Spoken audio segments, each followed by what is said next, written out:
Selamat malam saudara yang dikasihi Tuhan. Senang bisa menjumpai Anda kembali di Renungan Malam. Topik malam ini adalah sisa satu peringatan dari Pendeta Dr. Erastus Sabdono. Dan malam ini saya Yohana Ibrahim. Kalau sekarang kita masih hidup, masih ada kesempatan. Bisa jadi ini tinggal satu sisa peringatan. Sangat berbahaya apabila kita tidak menanggapi satu peringatan terakhir ini. Biarlah kita seperti orang yang kebakaran jenggot.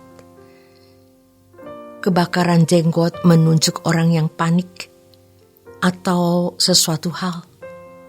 Namun juga bisa berarti orang yang bingung memberi jawab apa. Banyak hal yang bisa membuat kita panik. Orang yang panik akan mencoba mencari solusi untuk menyelesaikan penyebab kepanikannya itu. Banyak sumber yang membuat orang merasa dan mengalami kepanikan. Pertanyaan yang harus kita kemukakan kepada diri kita masing-masing saat ini adalah, apa yang membuat saya panik? Kita harus dalam posisi kebakaran jenggot terkait dengan keadaan kita di hadapan kesucian Allah. Kalau kita ada di hadapan kekudusan Allah, apakah kita tahan berdiri dan siap? Seperti seorang yang diberi kepercayaan mengerjakan sesuatu oleh seseorang majikan atau tuan, lalu tiba-tiba majikan datang. Kalau dia tidak mengerjakan pekerjaan itu dengan baik, dia akan menjadi panik. Tetapi kepanikannya sia-sia, karena ia sudah tidak bisa menyelesaikan tugas yang harus diselesaikannya. Di Matius 25 ayat 1, Tuhan Yesus mengemukakan perumpamaan mengenai 5 gadis yang bodoh dan 5 gadis yang bijaksana.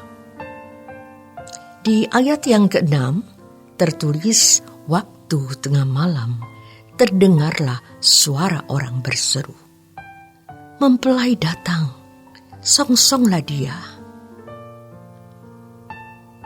Baik 5 gadis yang bodoh dan bijaksana bangun. Ternyata 5 gadis yang bodoh pelitanya padam karena mereka kehabisan minyak. Mereka panik. Mereka coba meminta minyak kepada 5 gadis bijaksana yang memiliki persediaan minyak. Tetapi 5 gadis yang bijaksana mengatakan, tidak cukup untuk kamu dan tidak cukup untuk aku juga. Pergilah, kamu ke tukang minyak dan belilah. 5 gadis yang bodoh pergi mencari minyak, dan ketika datang kembali, pintu sudah ditutup. Pertanyaannya adalah, mengapa paniknya tidak jauh-jauh hari? Mengapa tidak kebakaran jenggot jauh-jauh hari?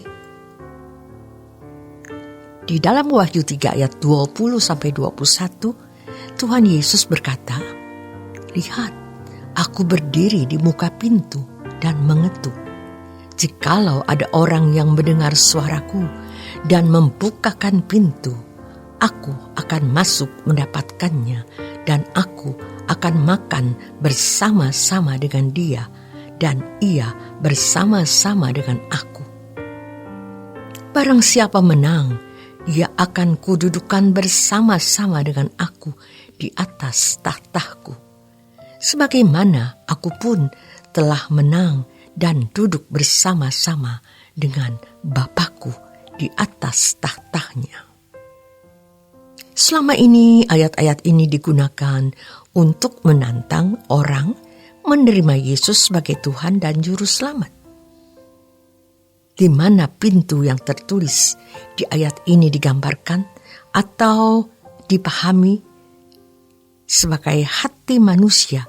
Tetapi kalau kita melihat konteksnya, ini adalah jemaat Tuhan. Jemaat yang sudah memiliki Yesus, jemaat terakhir yang menerima surat dari Yesus, dan ini bisa menunjuk jemaat akhir zaman. Pintu yang diketuk itu bukanlah pintu hati. Ini bukan bicara mengenai orang Kristen baru yang belum menerima Yesus. Ini jemaat Tuhan yang suam-suam. Jemaat yang tidak siap menyambut kedatangan Tuhan. Pintu yang diketuk itu maksudnya pintu dunia ini. Maka Tuhan Yesus berkata, "Aku akan masuk mendapatkannya, dan aku akan makan bersama-sama dengan dia, dan ia akan bersama-sama dengan aku." Dalam ayat-ayat Alkitab, kita menemukan kalimat bahwa kita akan makan dan minum bersama-sama Tuhan. Jadi, pintu yang dimaksud itu pintu dunia. Dalam kehidupan ini Tuhan berbicara kepada kita masing-masing melalui peristiwa-peristiwa yang terjadi.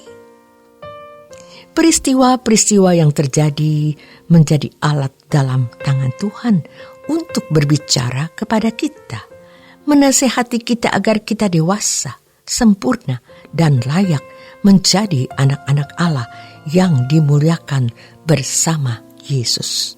Atau kalau kita mengacu pada Wahyu 3 tadi, supaya kita bisa menang dan didudukkannya di tahta bersama Tuhan Yesus.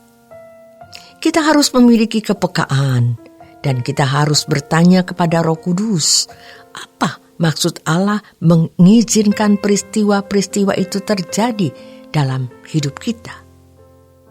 Jadi, kalau kita menghadapi masalah, yang kita persoalkan bukan mengapa hal ini terjadi, dengan mencari penyebab atau kambing hitam yang bisa dipersalahkan. Tetapi kita bertanya, apa yang Tuhan mau garap dalam hidupku? Apa yang Tuhan mau ubah dalam hidupku melalui persoalan ini? Kita harus benar-benar menemukan maksud Tuhan melalui peristiwa-peristiwa tersebut, supaya kita memperoleh dampak positif untuk hidup kekal kita. Karena pasti orientasi Allah mengizinkan peristiwa-peristiwa itu terjadi agar kita serupa dengan Yesus. Roma 8 ayat 28-29 berkata demikian.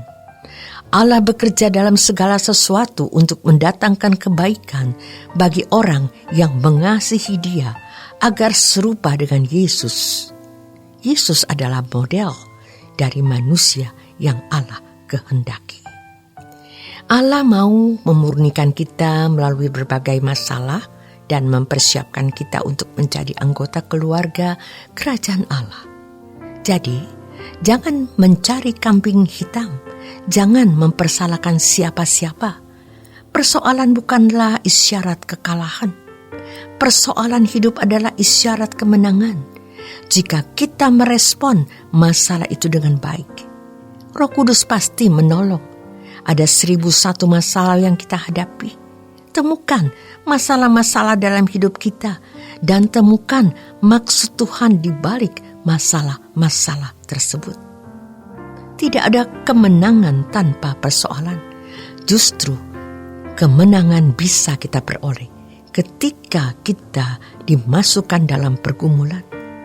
Kita tidak bisa menang terhadap perasaan egois, perasaan mau menang sendiri, kecenderungan benci dan dendam kepada orang. Kalau tidak menghadapi masalah, kita disakiti. Masalah itu ternyata mau memberikan kita hadiah yang namanya kemenangan.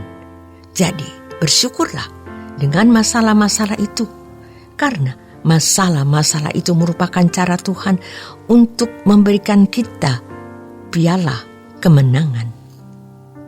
Kalau sekarang kita masih hidup, masih ada kesempatan, bisa jadi ini tinggal satu peringatan. Kalau peringatan ini tidak kita pergunakan dengan baik, kita tidak bisa punya kesempatan lagi. Demikian renungan malam untuk malam hari ini.